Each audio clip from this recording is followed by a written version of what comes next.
الحمد لله رب العالمين الرحمن الرحيم مالك يوم الدين إياك نعبد وإياك نستعين اهدنا الصراط المستقيم صراط الذين أنعمت عليهم غير المغضوب عليهم ولا الضالين.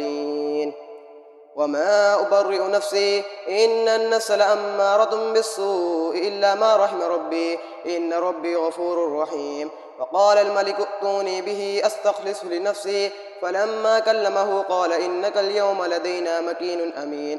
قال اجعلني على خزائن الأرض إني حفيظ عليم. وكذلك مكنا ليوسف في الأرض يتبوأ منها حيث يشاء نصيب برحمتنا من نشاء ولا نضيع أجر المحسنين ولأجر الآخرة خير للذين آمنوا وكانوا يتقون. وجاء إخوة يوسف فدخلوا عليه فعرفهم وهم له منكرون.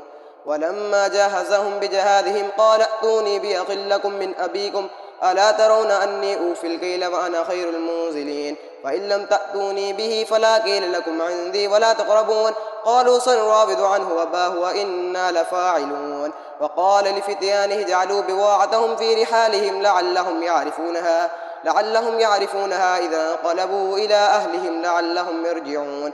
فلما رجعوا إلى أبيهم قالوا يا أبانا منع منا الكيل فأرسل معنا أخانا نكتل وإنا له لحافظون.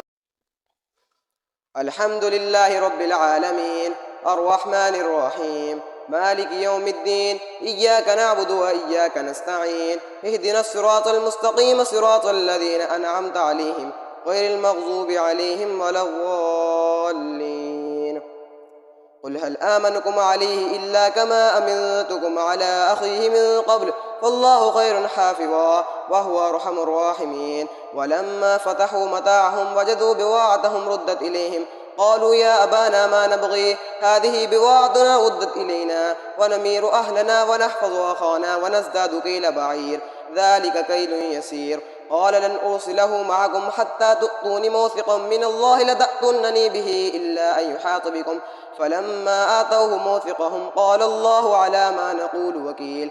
وقال يا بني لا تدخلوا من باب واحد وادخلوا من أبواب متفرقة وما أغني عنكم من الله من شيء إن الحكم إلا لله عليه توكلت وعليه فليتوكل المتوكلون. ولما دخلوا من حيث أمرهم أبوهم ما كان يغني عنهم من الله من شيء إلا حاجة في نفس يعقوب قواها وإنه لذو علم لما علمناه ولكن أكثر الناس لا يعلمون.